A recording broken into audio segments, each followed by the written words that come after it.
And with the holiday surge in cases, it's even more important to distribute the coronavirus vaccine to Georgians. Governor Brian Kemp says the vaccine distribution has been slower than anticipated, and the numbers don't lie.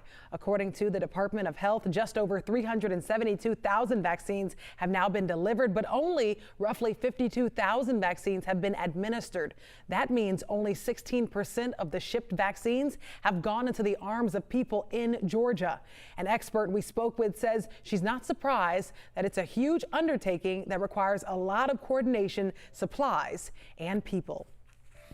And here's the top 3 facts you need to know about the virus across the nation. That new strain of COVID-19 first identified in the United Kingdom. Well, it's now in the United States. Colorado is reporting its first case of COVID-19 variant that is said to be more contagious, although the symptoms are no more severe. Now, local health officials say the man in his 20s is in isolation right now and that he has no history of even traveling to the United Kingdom.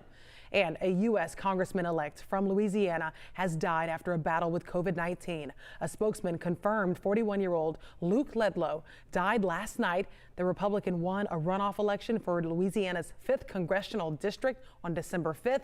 Then on December 18th, he announced he had tested positive for COVID-19, and he's now survived by his wife, Julia, and their 2 young children.